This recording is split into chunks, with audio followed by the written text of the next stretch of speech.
मुख्य चुनाव आयुक्त राजीव कुमार के नेतृत्व में चुनाव आयोग के अधिकारियों की एक टीम केंद्र शासित प्रदेश जम्मू कश्मीर में आगामी लोकसभा चुनावों की तैयारियों की समीक्षा करने के लिए 3 दिवसीय दौरे पर है। केंद्र शासित प्रदेश के अपने दौरे के पहले दिन यानी कल चुनाव आयोग के अधिकारियों ने श्रीनगर में मुख्य चुनाव आयुक्त राजीव कुमार के नेतृत्व में जम्मू कश्मीर के राजनीतिक दलों के साथ मुलाकात की। इस दौरान National Conference, People's Democratic Party, Bharatiya Janata party, CPIM, Congress और आम आदमी पार्टी के प्रतिनिधि मंडलों ने चुनाव आयोग के अधिकारियों की टीम से आगामी चुनावों को लेकर चर्चा की और केंद्र शासित प्रदेश जम्मू कश्मीर में जल्द विधानसभा चुनाव करवाने की बात कही। जम्मू कश्मीर दौरे के दूसरे दिन आज मुख्य चुनाव आयुक्त राजीव कुमार के नेतृत्व में चुनाव आयोग के अधिकारियों की ये टीम जम्मू पहुंची और प्रशासनिक अधिकारियों और उच्च पुलिस अधिकारियों के साथ लोकसभा चुनावों की तैयारियों को लेकर समीक्षा की। कराने समय के अनुसार वो हम लोग निश्चित रूप से उपलब्ध करें। जो भी कैंडिडेट्स के एफिडेविट्स हैं उनको अपलोड किया जाएगा ऑनलाइन, जिसको आप KYC नाम के एप्लीकेशंस में देख भी सकते हैं, जैसे मैंने पहले आपको बताया। वोटर पार्टिसिपेशन थोड़ा कुछ जगहों में काफी कम है, उसको बढ़ाने के लिए बहुत मल्टीवेरियस प्रयास चल रहा है। एक तो बड़ी मात्रा में यंग वोटर्स को एनरोल किया गया है, दूसरे हर स्कूल कॉलेज में एक AERO स्पेशल अपॉइंट किया गया था भाई, ताकि आप जाके बच्चों से बात करो, मैं वोटर बनाऊं, प्रेरणा दूं।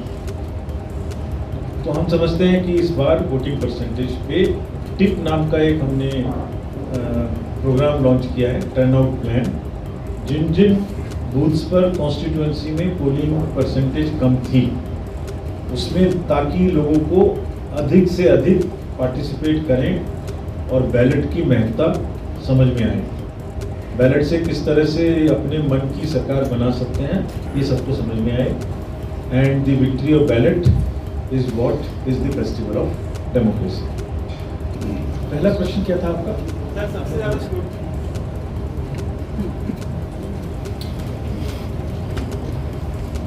Yes, SBI is electoral bonds, and you said nation wants to know.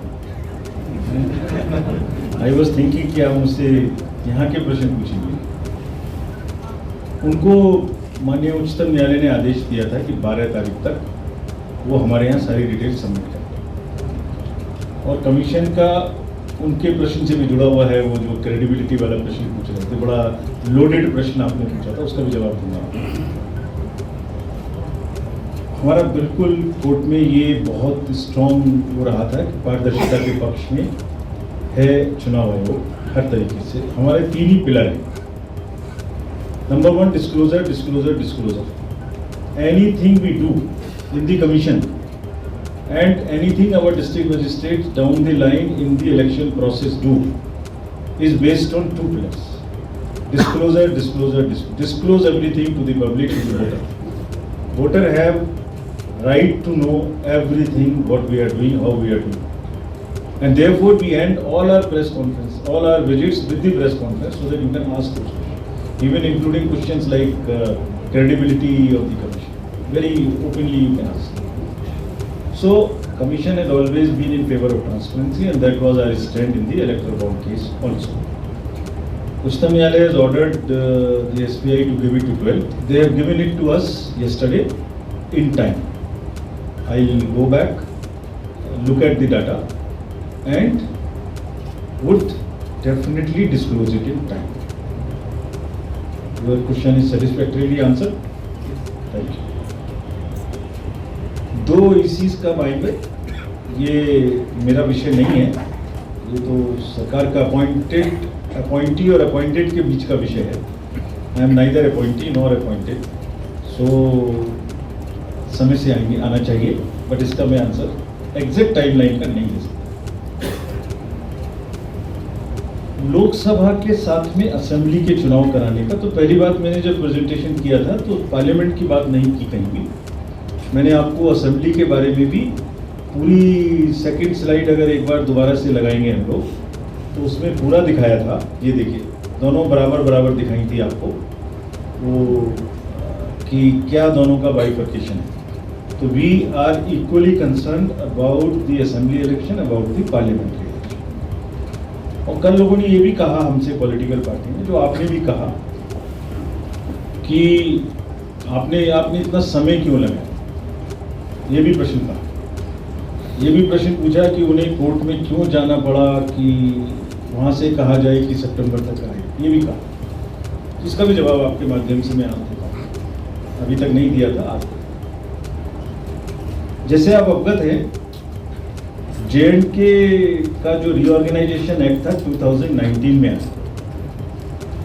2019 में जब एक्ट आया तो उसमें 107 असेंबली की सीटें निर्धारित की गई, जिसमें से 24 पाक ऑक्यूपाइड J&K की थी। उनको खत्म कर दें तो 83 बनती, ये सब आपको पता है। 83 में से 7 SC की थी और ST की नील थी।